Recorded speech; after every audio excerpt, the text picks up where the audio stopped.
What's up, guys? Back here for a new video. Um, Today I want to talk a little bit about particle verb, and that is what is known in English as phrasal verbs.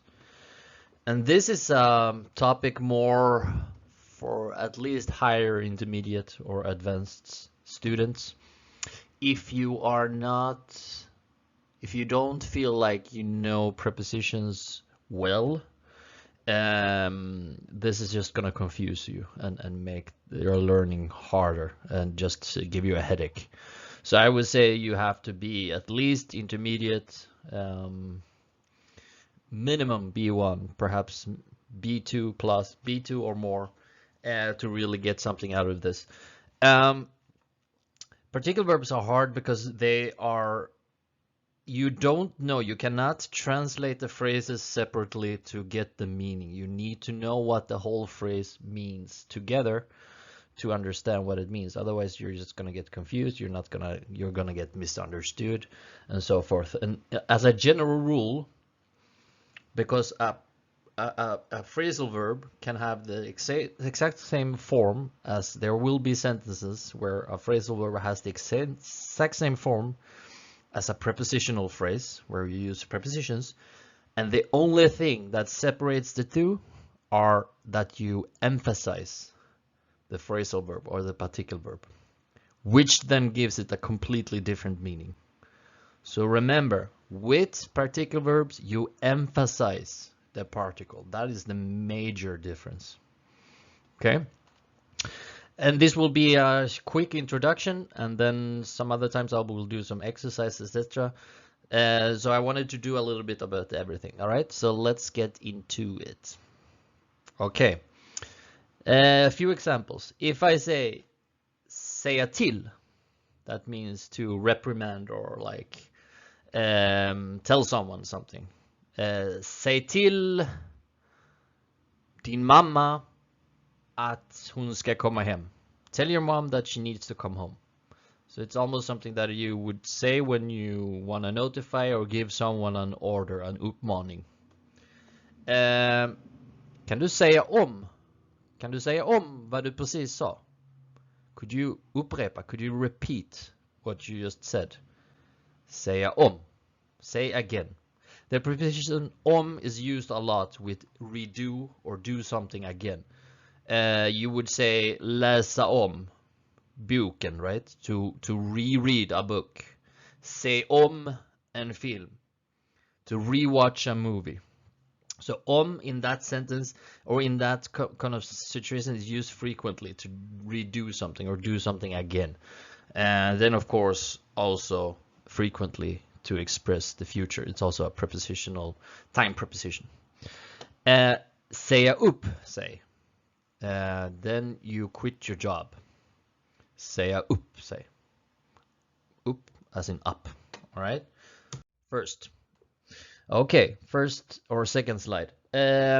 What you can say, en partikel är ett kort betonat ord som hör ihop med verbet och som förändrar verbets betydelse. Jag slår på tvn.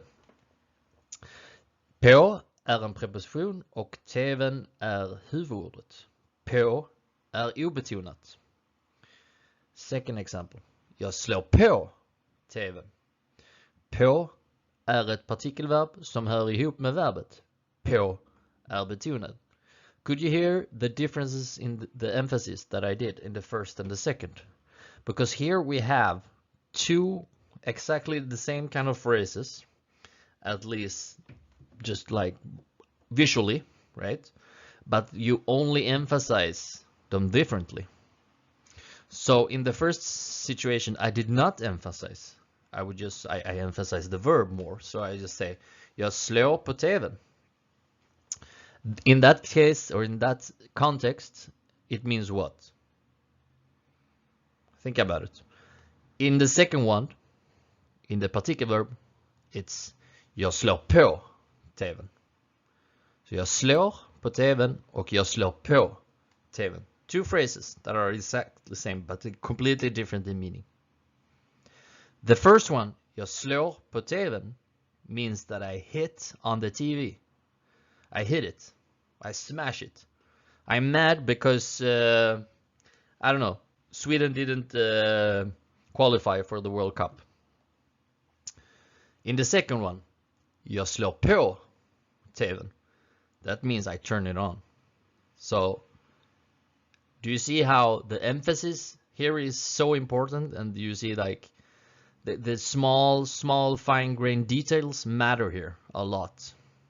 Otherwise, you will not get understood or understand other people. So just really remember that with the emphasis. Okay? Excellent. Ett partikelverb är ett verb plus en preposition, till exempel på och till. So it's a verb and then you add a preposition that will have the form as a normal preposition like på, till, i, and so forth, but it belongs with the verb. Okay? Så han läser på inför provet. Hon hjälper till med städningen. What do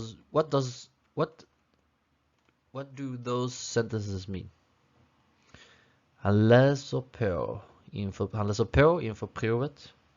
Hon hjälper till med städningen. These sentences are a little bit easier because there's no situation where you would say it, where it's not emphasized, so that makes these sentences easier. But let's just give you an example. Läser på inför provet means that someone studies before the test. Läser på means kind of to study, to try to get to know the subject before the test. So läsa på, study. Hjälpa till is to help out. Okay? But in the first one, we have other situation where we could change the preposition. We could say om. Han läser om Sverige. Then it is instead about. Läser om. So here, på, study about. Second point. Ett partikelverb är ett verb plus ett adverb. Till exempel upp och ner. So there will also be situations where we have words like up, down, etc. with an adverb when there is movement frequently. De går upp för trappan. They go up the stairs. Flygplanet kommer ner på marken. Flygplanet kommer ner på marken. The airplane comes down on the ground, basically. Okay. Another point. Verb och partikel står inte alltid direkt bredvid varandra i en mening. So they don't always belong together. They do belong together, but visually they will not stand next to each other in the sentence, which of course makes it harder. And the same thing exists in English, where you can take a phrase, that's the distinction when something is a phrasal verb and not, right? Other situation, depending if you can move the object or not in English. So one example would be, I think called, yes, they called off the strike, right? You can move that. You can move the off. They called the strike off, but you cannot do that with on, right? They called on their neighbor. They called the neighbors on. You cannot do that. So those are two different grammatical functions in the English language. The same here in Swedish. Okay, example. Eva håller också på med simning. Imorgon kommer han fram till Stockholm. And last one. Jag kommer inte ihåg vilken tid mötet börjar. So the first one, håller också på med simning, means that hålla på is to do something. Hålla på. You can tell, like if you have a kid and they're annoying, you tell them, sluta hålla på. Stop doing that. Stop being annoying. Sluta hålla på. Whatever you're doing in this moment, it annoys me. Stop it. So to hålla på is to do something as an activity, for example. Imorgon kommer han fram till Stockholm. Basically means tomorrow he will arrive in Stockholm. It's not harder than that. Jag kommer inte ihåg vilken tid mötet börjar. Komma ihåg is to remember. So I don't remember what time the meeting starts. Easy enough, right? Final, or next before final. Here is what I talked about a little bit, the differences in some of these in meaning. And I'm gonna give you some examples and you can guess what it means. Man måste lyssna på vilket ord som betonas för att veta om det är en partikel eller en preposition. You have to listen at what word it is that is being emphasized to know if it's a particle or a preposition. A preposition, en preposition betonar jag inte. I don't emphasize a preposition. Han hälsar inte på mig. Vi talar om dig. Vi läser om djur i skolan. De går på gatan. And with the particles, sorry. En partikel betonar. A particle I emphasize. Han hälsar inte på mig. Tala om vad du heter. Hon läser om boken. We saw that earlier before. De går på bussen. So what are the differences in meaning here? If we take the first one, for example. Han hälsar inte på mig. Och han hälsar inte på mig. Han hälsar inte på mig. Och han hälsar inte på mig. What does the first one to the left mean? Han hälsar inte på mig. Can you guess? What is the difference here between the two? Han hälsar inte på mig means he doesn't say hello when I see him. When I saw him yesterday in the streets, he didn't say hello. He's a real a-hole. Or you have a bad history. It's your ex. Whatever. Who cares? But what then is the difference between the second?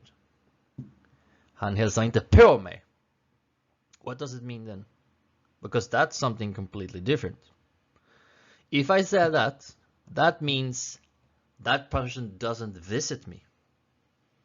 So that person doesn't come home to me and visit me. So you see how that is very different. The same phrase, basically, just the emphasis that is different. Okay, the second one. Vi talar om dig och talar om vad du heter. What would be the differences here? Vi talar om dig would mean what?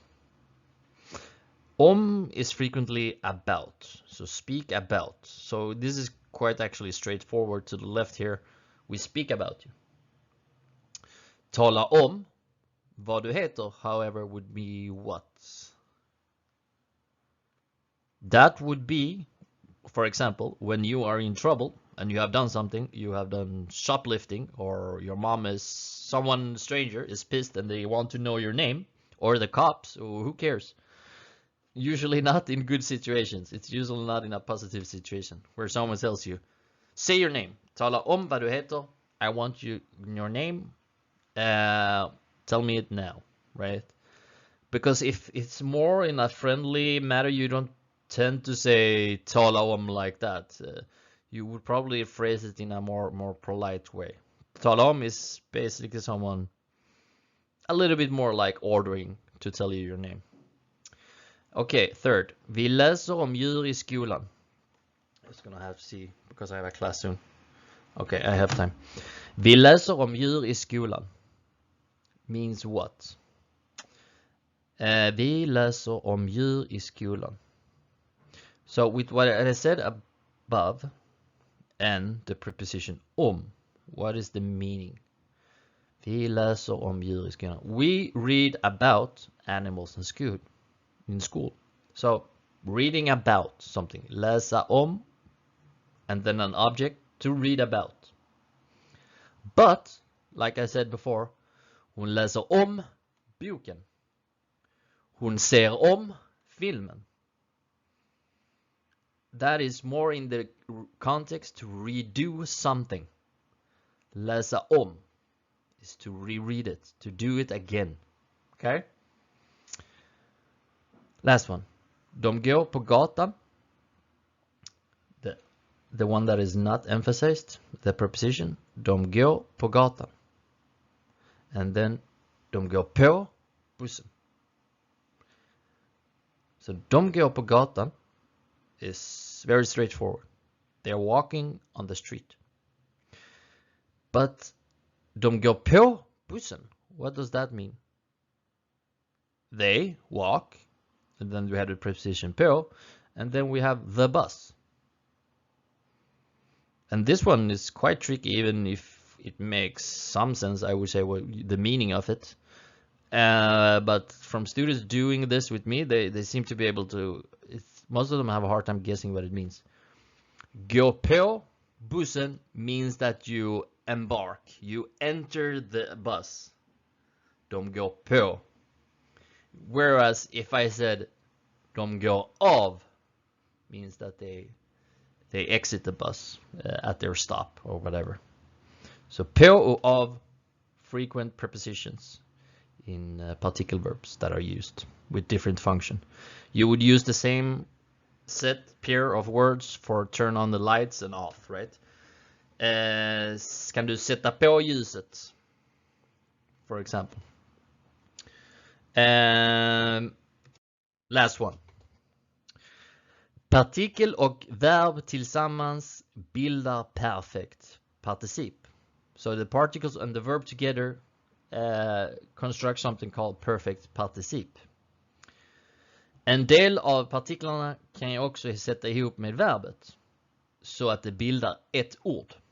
Some of the particles I can also put together with the verb so that it form one word. For example, komma ihåg. Han är ihågkommen. Right? He is remembered. Han är ihågkommen. Läsa på. That we talked about before. Hon är påläst. Right? You can use that to läsa på, which is to study, to do something with a goal in mind, to study about something, to pass an exam or whatever. But then you can also use it to describe someone. Hon är påläst means she's, I would say, more like well-read in general. Okay, påläst in general, about. You can either say påläst about, or just like a general description of someone being very well-read, well-traveled, etc. Slå på, TV:n är påslagen. Of course, this is not the one example with the hit the TV, but rather the other one, that it's on. So the TV is on, basically. Påslagen. Okay? Det nya ord som bildas är en verbform som kallas perfect particip, men det böjs som ett adjektiv. The new word that is constructed is a verb form that is called perfect particip, but it is conjugated as an adjective. Like before, TV:n är påslagen, the TV is on.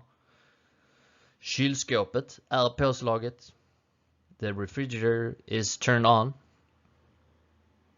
And finally, lamporna är påslagna. The lamps are turned on. Of course, here we get different endings of the words, all of them, in fact, just like we would inflect a normal adjective, because TV takes the N ending, because, why? Because it's an N word, en TV. Kylskåpet takes the ET ending, påslaget, because it's a ett word, so it ends in a T, typically. And then lamporna är påslagna, they take the A ending, which tends to happen in Swedish when we are describing, using adjectives in the plural. So that's the basic forms, and that's true for almost like possessive prepositions, like most of the words that you would inflect in some way, you would use it for, like, let's say mina, you would say min häst, my horse, mitt hus, my house, mina hus. So you do it in different ways in Swedish. It's just not in these situations. So, but they always work the same with the T, with the N, and with the A. So it's always the same. So these are some general